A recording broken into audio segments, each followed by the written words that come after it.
Welcome back, everyone. It is that time of year. The leaves are turning, people are picking apples, white girls are getting their pumpkin spice lattes. Pretty sure it's time for some hockey, and I'm really happy with the results we've had so far. Going into the preseason, we weren't exactly sure where we'd be, and now I'm feeling a bit more comfortable and a bit more confident. So let's rewind a bit and go through what the past few weeks have had in store for Devils fans. We had an okay preseason. I think last year was a much better preseason, a better showing by our rookies. But we have to remember that the players that broke out last year were being tested in that preseason. They weren't playing so much for a roster spot this year. We had a lot of brand new players we've never seen before trying to get in those roles, and the results weren't spectacular. But then once the roster became a bit more cohesive, you started seeing who was going to actually fill those spots come opening day. We started to see a couple more wins on the board. We had a pretty dominant win against the Winnipeg Jets last week, so we ended it on a pretty decent note. Ty Smith, he looks incredible. I didn't expect such a young defenseman to show such poise. He had a couple of mistakes here and there, but he was playing top pairing minutes. He was playing against some of the toughest competition, and he was putting up some points too, which is exactly what you expected, and then some from a rookie defenseman like that, especially one who was picked in the middle of the first round. He wasn't a top 5 pick. He was number 17. So he didn't really have a ton of expectations. We knew coming in he was a great player. We thought he would be on the roster in 2 or 3 more years, give him a couple of years in the juniors, give him a year in Albany, in Binghamton, still not used to saying that. And, maybe come 2020, we'll start to see him on that second or third pairing, and then, he'll only be like 22 years old at that point. But no, he's looking like he's going to be a 19-year-old rookie defenseman that's going to have a roster spot probably as early as next season. I'm disappointed he didn't get his 9 games, but it makes sense. He kind of would have been taking up an extra spot for someone like Muller or even just Lovejoy to fill in, especially because we were traveling. I think if there wasn't such a heavy travel schedule the first couple of weeks, going to Sweden, going to Switzerland, I think we would have seen Ty be in those first 9 games, but it is what it is. He's back in juniors, and he is, as Ratio, I think, termed it, he's going to be an impact player for his junior team. So it's looking great. He's looking like a great pick, and I'm really excited to see what he could bring. And the other standout was John Quenneville, who actually won himself a roster spot coming out of camp. Blake Spears did that a few years ago too. He played his 9 games, got sent back to juniors. But I think John Quenneville is at that point now where he's actually competing to be here for the full season. I think Coach Hines saw that. I think Ray Shero saw that. If you watch the Behind the Glass episode, you can see that Quenneville was essentially the focus of a lot of those episodes, just because he's essentially going to be breaking out this year. I really do see him getting at least 20 goals, maybe 15, 20 assists, being a real impact player and a real up-and-comer, and playing, third or second line minutes on the wing. I think he's going to be a great addition to the team. And something I didn't realize was just how much of a personality John Quenneville has. If you didn't watch Behind the Glass, they had a lot of shots from practice. They had a lot of different behind the glass footage, so to speak, where you get to see the players in practice, how they really react to each other, see the players in the coaches' room, see them in interviews with the coaches and with the general management. And John Quenneville just has this edge to him that I didn't expect. I'm sure it was edited to look that way a bit. I'm sure there were plenty of others with just as much, if not more, to say. But he was yelling, he was cursing, he was joking, and that's not something we've ever seen from John Quenneville, at least from a media perspective. So it was really interesting to see. I hope you guys check it out. First 2 episodes are up. I think there's 2 more, one coming out either today or tomorrow. But it's a really interesting take on the Devils. It really shows what goes on behind the scenes. It shows just how in charge of the room John Hines is, at least right now. I think Taylor Hall said that he essentially makes the players want to run through a wall for him, and that's high praise coming from the MVP of the league about his third-year coach, especially one where they've only won one playoff game with. So it really is a really confidence-boosting look at where our locker room is right now, and how everyone's feeling prior to the season. And really that leads us right into the next thing I want to talk about, which was the Oiler game on Saturday.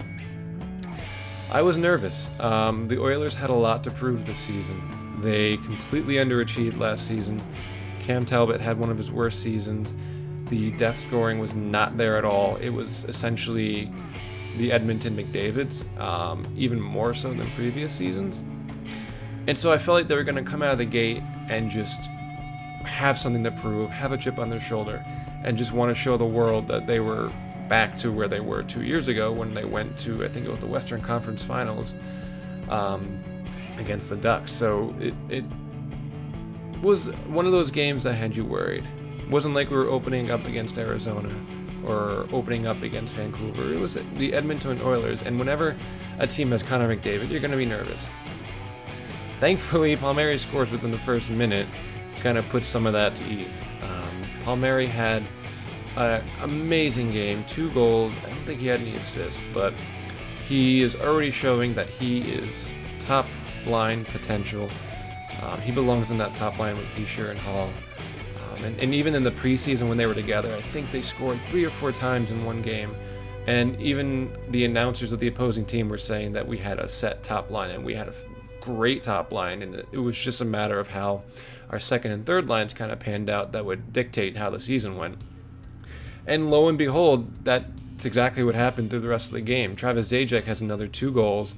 Miles Wood is showing that he has progressed incredibly over the season and has some of the really the best hands he's had since coming into the league. He definitely worked on that in the offseason. He definitely worked on his composure. He worked on really his control of the puck, his passing. He's no longer just a super fast guy that can't do much else. He's showing that he's really top line or second line potential, top 6. So coming into this, the Devils also had a lot to prove. They needed to show that they weren't just a flash in the pan, that they weren't going to regress this year.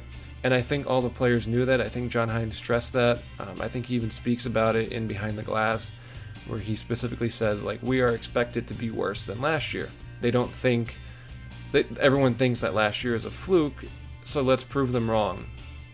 And this mindset of always needing to prove yourselves is something that has followed the Devils for the past 2 or 3 years. And so that's really what's been driving these players these past few years, is just proving people wrong. And anyone who's had to do that knows how much of a motivation that is to do your best and to go above and beyond what's expected of you, just out of spite, almost just to really spite the media, spite the other teams, and show them that you're meant to be there and that you could be a playoff team. We're not a contender yet. We really aren't, but we're definitely a bona fide playoff team. And I think that Oilers game kind of showed us that. We're right where we left off. I mean, we didn't even have a healthy team. Bratt broke his jaw in practice the day before the game in Sweden. Obviously, it's his home country. It's probably one of the biggest games he would have ever play. I'm upset for him. It really is just a freak accident, and it's a tragedy that he wasn't able to play. But then you see, a couple other guys step in and fill in those gaps, and all of a sudden, we have 5 goals and Taylor Hall has 0 points. That never happened last year. If it did, it happened very, very rarely. Even Hischier was held to 1 assist. So you had the secondary scoring come up. We held the Oilers to 2 goals. I believe one was on the power play and one was just an even strength goal. So you have one of the top, or what's expected to be one of the top offenses in the league, held to 2 goals against our backup goaltender, Keith Kincaid. Yeah, no, he's essentially our starter now since Corey's injured, but ultimately in the long run, he's our backup. So you have a backup goaltender against one of the top offenses in the league, and you hold them to 2 goals and 1 even strength goal in the beginning of the season when games are going 7-6, 8-7. So it is very promising. Could that be just a complete fluke and the next game against the Caps this Thursday we get blown out and we get shut out? Yeah, absolutely. That could always happen. That's always a possibility, and it's what makes hockey fun. But just in terms of looking at where we've been and where we're coming from, statistically, this was our best opening night roster, or I'm sorry, our opening night game in I think 5 or 6 years, since 2012. Every other starting night we've either lost or we've been outplayed completely and somehow won. Even the game against Colorado, we got outshot. This one, I think the shots were 30-19 or 35-19, something ridiculous like that. And it's promising. And so we have a big test coming up this Thursday against the Capitals. They just lost an overtime game to their rivals, the Penguins, and so they're going to be looking to gain some ground again, to get back in the groove and really show their stuff, and we're going to have to be ready for that. I do think the Capitals are a different class than the Oilers. I think the Oilers are going to have another, at least slow start. I'm sure they'll get it together at some point during the season, but right now they're not a great team. They're a bit kind of all over the place. They're not really playing the game that they should have been all of last year. They're not playing the game that they were playing 2 years ago. And so our first true test, I guess you can say, is going to come up this Thursday. And we'll see what happens. We're really going to see what this team is made of. And if we go 2-0 against the Oilers and the Capitals, I'm pretty excited. And San Jose only has 1 win so far, and they just got shut out by the Islanders. So obviously they're a better team than they're playing right now, but they're in a bit of a slump. They have a bit of a slow start, so we can take advantage of that. We really have an opportunity here to go 3-0 against some top teams in the league. And all the statistics show that a fast start really is going to lead to a great season. There's a bunch of evidence, mathematical evidence, that slow starts kill seasons. We've seen it so many times, over and over again. So just having the ability to say that we went 3-0, getting ahead of myself, but that's something you want to look for, and it's something entirely within reach at this point. So that's everything from me today. I'm going to be making another video for the Caps game and probably the San Jose game. I'll group those two together, and that'll be probably sometime next week. So Joe's got some insights you're gonna need to hear. Slap shots and fist fights. Let's get something clear. Come meet the guy who runs it. Knows how to keep it clean. He knows the hockey pundits. He knows that hockey scene.